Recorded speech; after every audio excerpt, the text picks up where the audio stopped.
What's up, y'all? It's the True Hers podcast, and we are on episode 2. It's your girl, Scooby D, and my beautiful wife. Chef. Today is our 2-year wedding anniversary. So we gonna have happy anniversary to us. So you already know we back with another one. It is called The Truth Hurts for a Reason. We are a non-biased podcast. What's right is right, and what's wrong is wrong. And if you weird, then you weird. We hope you guys are having a good day. We're gonna get straight into it. So one of the questions we was asked was, how is it raising young boys in a 2-mom home? The pros is that it's more love. Moms are naturally more nurturing, more loving, more caring. Moms are more hands-on. I think a 2-mom home is special because some people don't have one mom. So to have 2 is like, man, you're gonna learn hopefully how to treat women. It just depends on the mothers and how they carry themselves. I am big on respect. When she calls you, you're not yelling all the way from your bedroom with the door closed. What? First of all, who are you wetting? So because I grew up that way, to respect my mother and to respect women, like I didn't have a biological dad in the picture, but my stepdad, I watched him open the door for my mom, give her flowers, take her on dates. If you are strong-minded and you understand that if you have 2 boys, they're going to go through things, that it can work. It's harder, but it definitely can work. Definitely. Can a woman teach a boy how to be a man? I do know some women who has raised men. My grandma did it. It was back in the day, so it may have been a little bit different. And like she said, you have to be a strong-willed, level-headed woman. And I mean strong. You can teach them the morals of life, how to carry themselves, whether they're a man or not, what to expect being a man in America. Because you got tough women. I think that's where people kind of misconstrue it, is they feel like, well, if you got 2 women in the home, you're raising them to be weak. It all just depends on experience, because I grew up around nothing but men. So even though I am a woman, I still have like nigga mentality. So I kind of teach my kids, don't be no punk, stand up for yourself, carry yourself with integrity, be a leader. Again, it just all depends on who is the mothers. That's really what it is, because there are some women who are not capable of raising young men. Ooh, keeping people out of your business. Hold on, let me turn this way.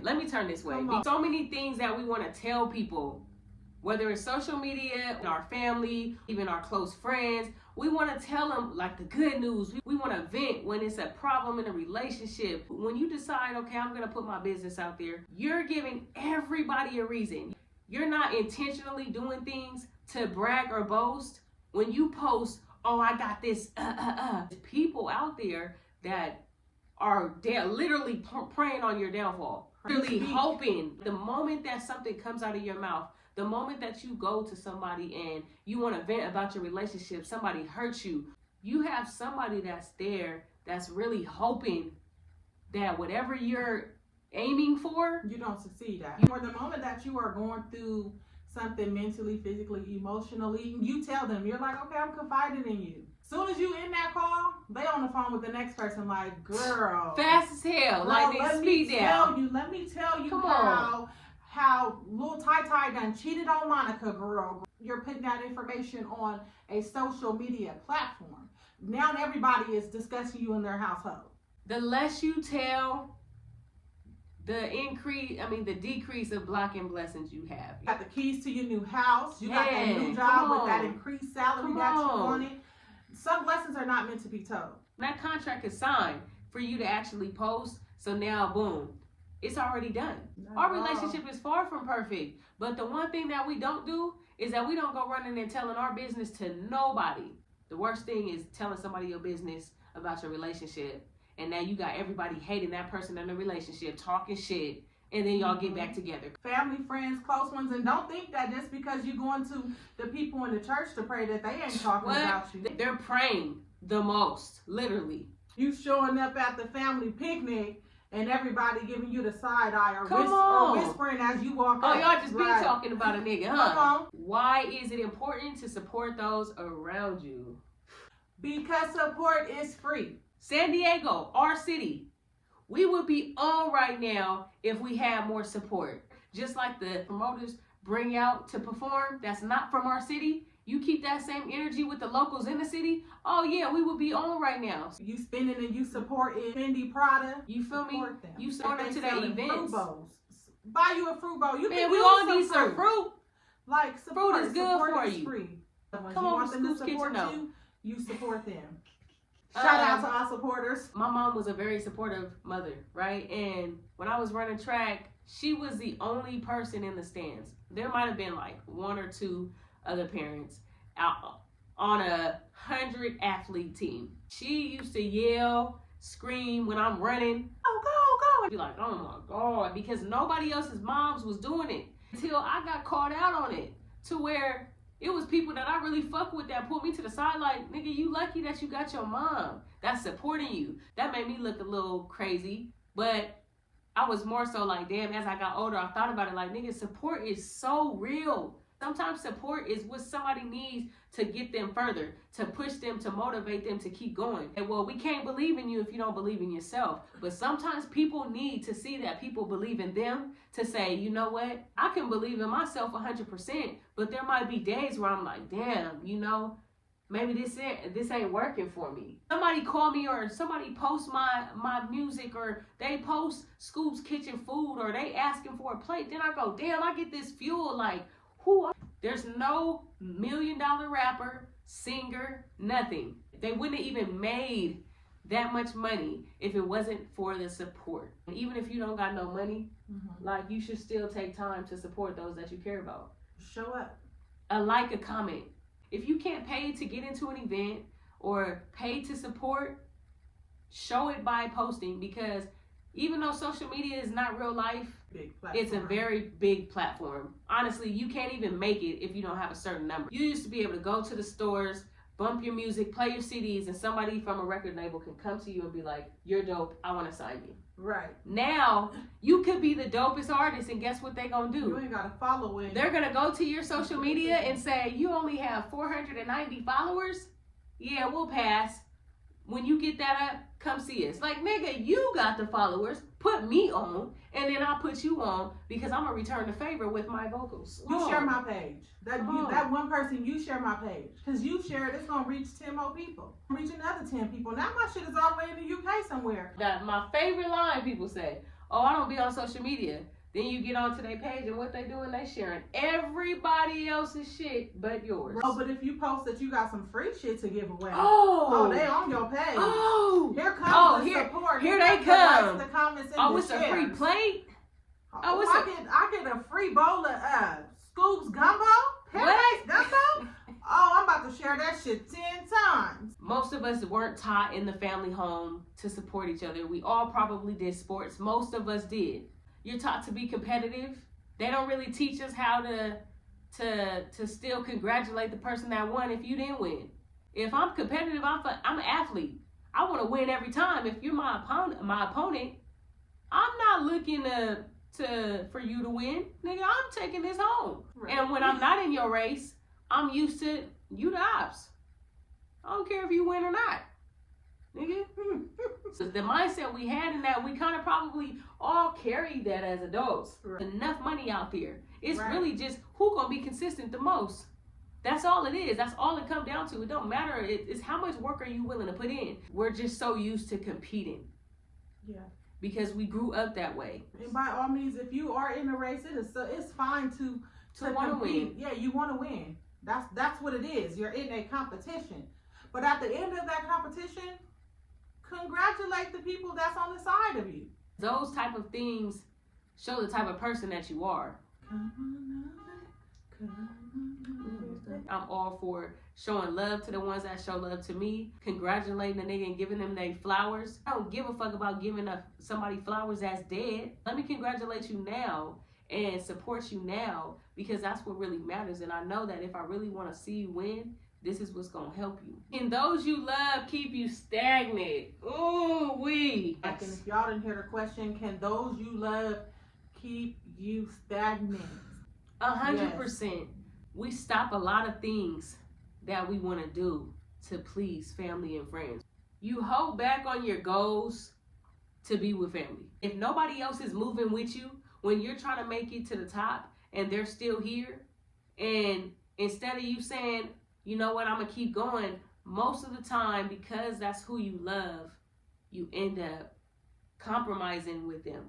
And I know firsthand, y'all, because I grew up saying, I don't want to be stagnant. I don't want to be stagnant. Because I felt like there were a lot of situations in my family that caused people to be stagnant. So you got families, right? And they put each other on, and they living in the same house all together, but they're all working. They're all running a business. They're all doing shit. So I don't knock none of that. Anything that's going to make my energy off balance, I'm not going to even socialize myself with even family. But sometimes, because you love them so much, you're willing to put all of that to the side, and then you don't even realize, you're like, damn, why am I not reaching my goals? Why am I not where I want to be at? Growing. Because you're still there. I've always been the little duckling that was going to be like, well, you know what? Okay, I'm over the age of 18 now. I don't want to sit here with y'all in this one house. And not everybody will understand. I love you guys from a distance. You take shit that you wouldn't take from nobody,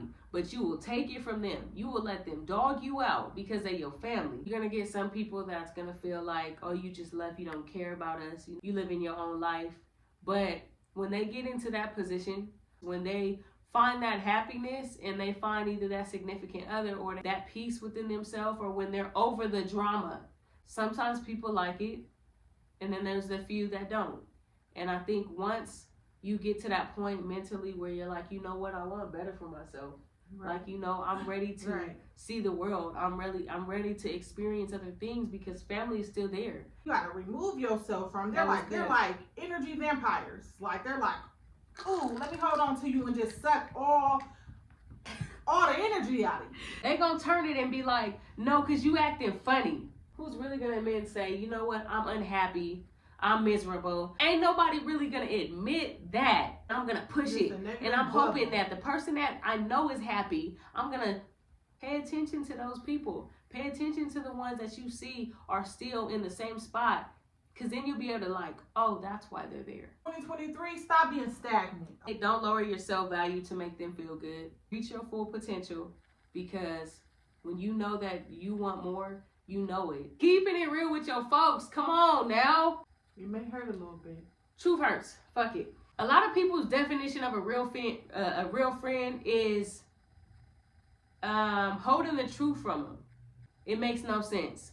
When it comes to a friendship or a relationship, someone that tells you when you're slacking, not publicly, pull you to the side and say, hey, homie, you might not want to do that. Right. Or maybe you should get this together, bro, because you on the wrong track. Like, I'm watching you fall. Tell your homegirl that her lace front is crooked. Don't let her go to the club like that. Tell her that her lace is fucking gummy. Like, tell her that her eyebrows Wait, what's gummy? When they do the shit and then it's like old, and now the glue and the makeup and shit is showing, and it's like this gummy, dirty ass texture. Like, oh yeah, no, tell her you're that, not coming out with cute. me. I can't stand the people that take pictures with they people. And they look and good. Everybody look crazy except them, and they still post it. Yeah. So we could have taken another one. We could have made sure we all look good. Right. You ain't no real friend. You on some sneaky shit. Don't post me looking crazy, but you look. You feel me? Fucking Smeagol from Lord of the Rings. Trifling than a motherfucker. That's wild. Hello. That's wild. Friends do that shit. Yeah, they do. They do that. They say they your friend and it's a facade. Now you walking around looking like Smeagol.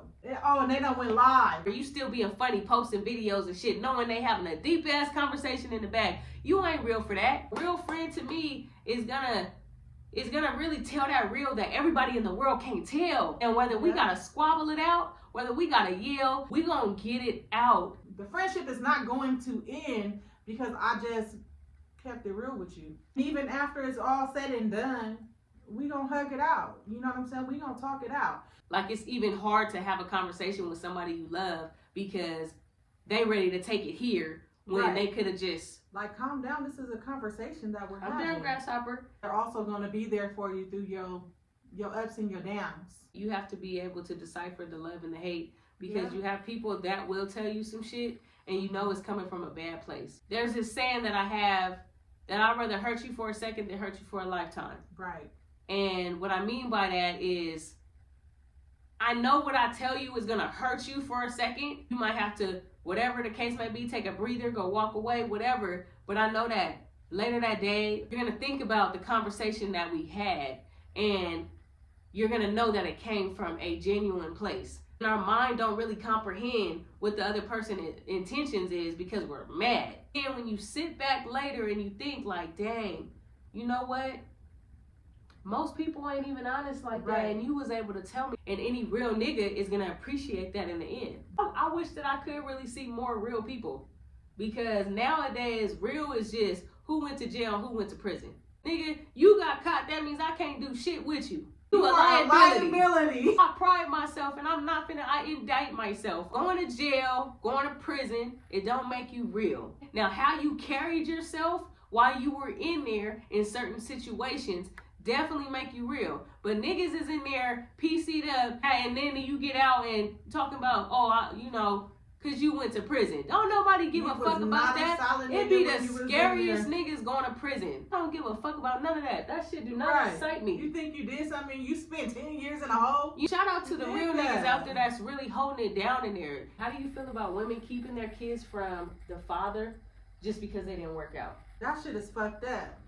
I'm definitely team father when it comes to shit like this. I don't believe that without a legitimate reason that you should keep your kids away from their father. Like you didn't make that baby by yourself. Saying he's a deadbeat just because he don't want to be with you, that's not how it works, boo. Then you think he crazy if he take you to court. So I feel like it's wrong. I don't think that any man should be kept away from their child because they don't want to be with you. Stop putting men on child support that are actually there in their kid's life. He don't want to be with you. Now all of a sudden you want to put him on child support. He didn't want to give you money to do what you wanted to. He didn't want to get your hair and your nails done. If you have a woman that you were dealing with and you have kids with this woman and you decide you don't want to be with her no more, even though she's finna stress you the fuck out and try to make it seem like, well, if you don't deal with me, you don't deal with Lil Leroy. Keep receipts. Continue to still buy your baby diapers, clothes. The judge is gonna always put the favor into the mother. So if you have your receipts of all the stuff that you are contributing to, that will definitely help you in the long run. You see that he's a good dad. He may not be a good boyfriend or a good husband, but he's a damn good dad. And for you to take him away from his kids is fucked up. And any woman that do that is on some bullshit. So a lot of times women also manipulate. So they're going to say all the things that hurt and all the things that trigger you to where you end up giving in and saying, oh shit, I got to go back in there because I don't want this to happen. No, fuck that. Leave the bitch, keep your kid, and keep receipts. You guys get on good terms and you thinking everything is going good and you receive some child support papers in the mail. It's not okay. It's not okay, women. Stop being stingy with them kids. Especially because now take the kids for the summer so you could go take a trip. It's always sweet in the beginning. No damn. It's always you're there, right? You guys are both in it. It's gonna be you guys are gonna raise this kid together and whatever. And the moment you fuck up though, she see how much you love that kid. Right. And because she see how much you love her or love him, and you make sure that care and that vulnerability to that baby, and you didn't show it to her, she feels some type of way. Try to milk you for everything. So what you got to do is you got to stay firm, and you got to remember what you're there for. And if you're there for that child, just be there for that child, but keep all the receipts. And you don't let her get in good with your family, especially your mama, okay? Because they be trying to get your parents to turn on your ass and your family. Oh yeah, they gonna get good with the family and get socked up. We ended it with that one. Cut.